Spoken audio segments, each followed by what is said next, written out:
everyone, how are you? New subscribers, thanks, I appreciate it.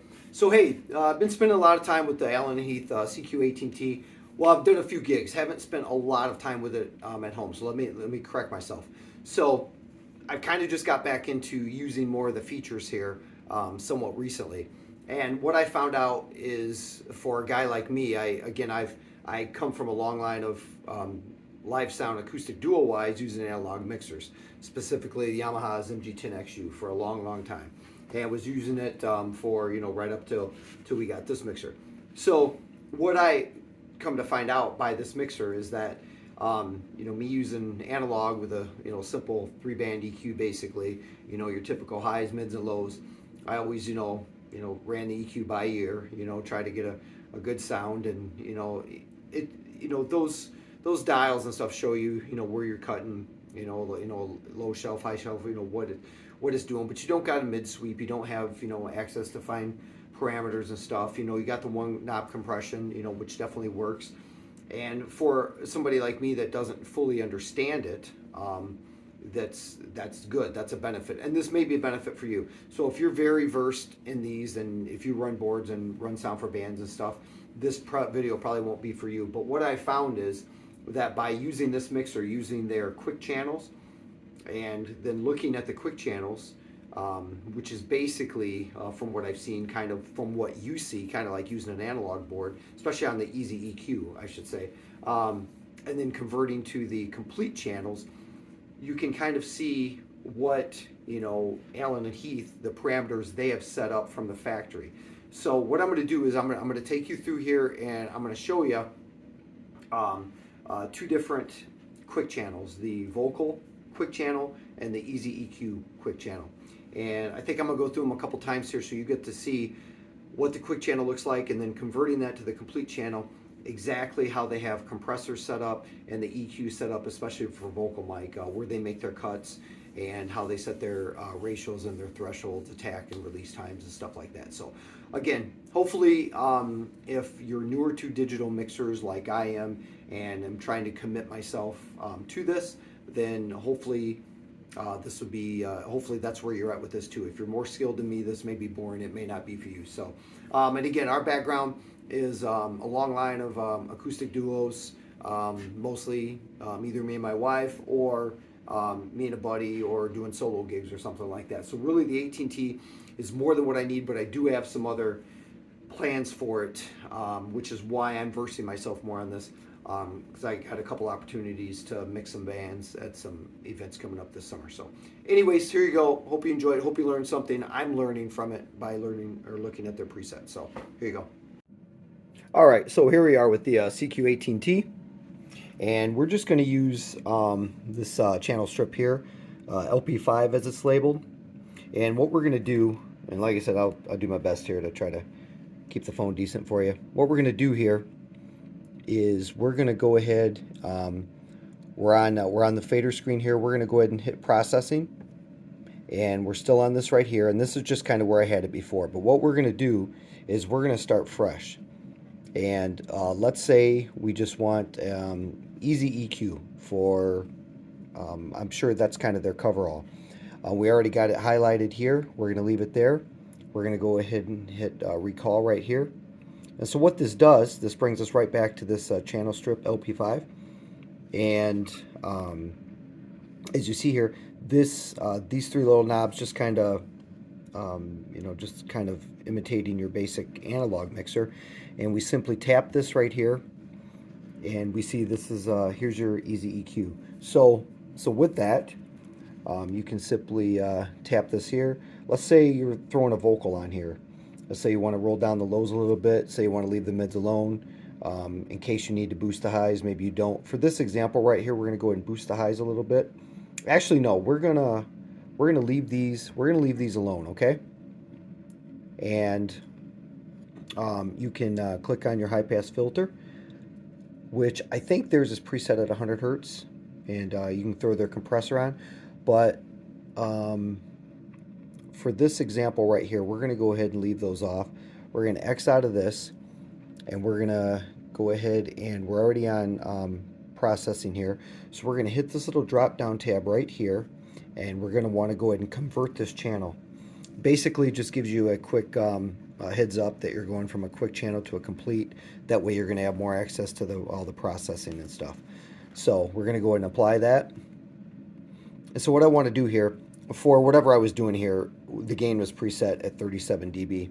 But what I want to do is we'll go ahead and click on this, because you can see that the high pass filter, which we did not engage on the Easy EQ, was preset at 100. So if we would have engaged that, this would have been lit up right here, and then you would see that's set at 100. And then we can, if you got a vocal mic that you're getting a lot of proximity from, you can go ahead and roll this up a little bit. You can adjust this where you need to. Obviously, most cases you're going to be, especially for vocal, you're probably going to be right in this area or something, whatever it calls for. To adjust your gain, we'll just throw it back to about where we had it there. But anyways, let's get into the EQ. So we didn't have any EQ applied to that channel. We left that alone because it was the Easy EQ, so they left it flat.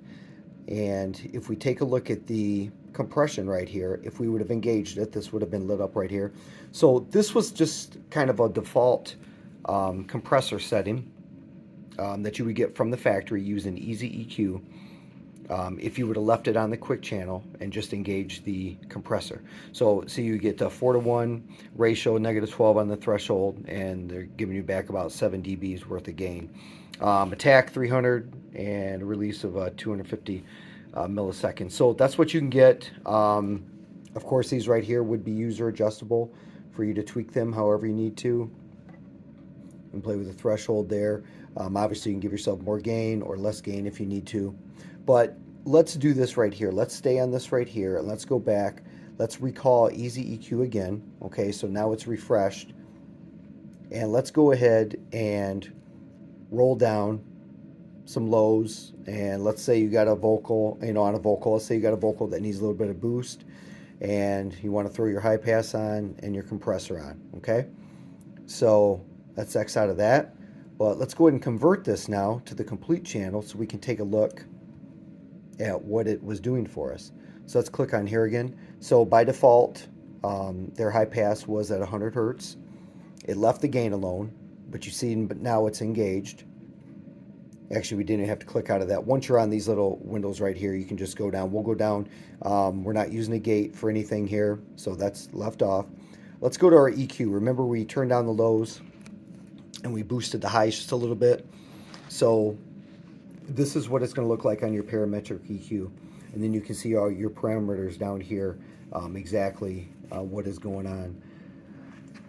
So that gives you a pretty good idea of kind of what you're doing if you're coming from an analog mixer, kind of like I have. Now, I have messed around with this stuff, but I am nowhere near a pro. I'm just relying on my ears when I tune stuff at this point. You do got your analyzer here that you can kick on and off.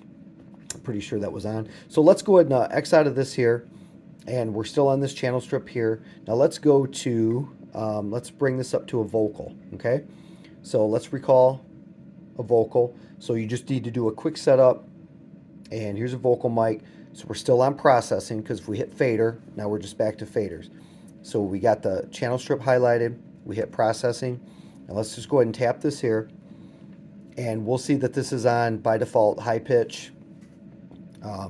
And then you can adjust these to whatever your need may be. But let's just go ahead and leave this alone right now. Leave the EQ alone, leave the compressor off. Let's go ahead and kick the compressor on. We'll leave this EQ from what we're seeing flat. Remember, it's set up for a vocal mic. So let's go here. We're still on channel strip 5. Let's go and convert this to a complete channel. And let's take a look at what we got going on here. We see our high pass is defaulted to 100 hertz. If we need to take out a little bit of the lows, again, if we need to run that up, we can bump that up a little bit if we need to. And again, no gate. Let's go to the EQ.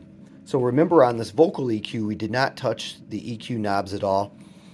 But this is the filter, the filtering that they gave you from the factory for a vocal mic. So you can see they're pulling out a little bit of mids, a little bit above 1K, and then they got they got, you know, they're kind of, you can see what's going on there. So if you take a look at that. So anyways, that's what we got for there. They're pulling out the, you know, the mids, some low mids down towards the lows. And let's go to the compressor. Remember, we turned the compressor on. So this is indicated as being on right here. And you can see they're setting you up from the factory for the vocal channel. For the high pitch setting, they're giving you a 1:9 ratio, -7.5 on the threshold, a little bit of gain back, 3.5, attack 14 milliseconds, and release 200 milliseconds. So there's your factory settings. So again, if you need to get in here and fiddle with it, if you're not happy with the sound, now you can get to your complete channels right here. And but again, if we just need to do something real quick, set somebody up real quick with a vocal, just hit recall and take a look, and there you are. Want a compressor on? Remember, we already seen that the high pass was 100 hertz, and that was automatically engaged for the vocal, if I'm not mistaken. This EQ, leaving this alone, but we seen, but once we went into the complete channel, how it was cut at the mids down through the low mids. So, but ultimately, if we stayed right here, we still have a little bit more tone control. We can roll those mids down. If, you know, if you got somebody super high, you need to roll some off depending on the mic and the singer, you still got access to that. And this is how you can set up stuff real quick. But again, the whole purpose of this was being able to go in and see what they're doing for the factory. So people like me and maybe like you, you'll be able to see, you know, have, you know, a pretty good starting point. So this helps me a little bit. I want to share this with you guys, so hopefully that helps you out. All right, so there you go. Hey, I hope that you were able to learn something by this. If you're even interested in purchasing this, you know, maybe it helps you make your decision to purchase it or to not purchase it, stick with what you got, or go a different route. But anyways, it's helping me to, you know, see what's going on kind of behind the scenes from a guy that doesn't, you know, do a lot of live mixing all the time. So it's very beneficial for me. Hopefully it is for you. Other than that, hope you're gigging. Hope life is well. God bless you. Thanks for watching, and we'll see you next time.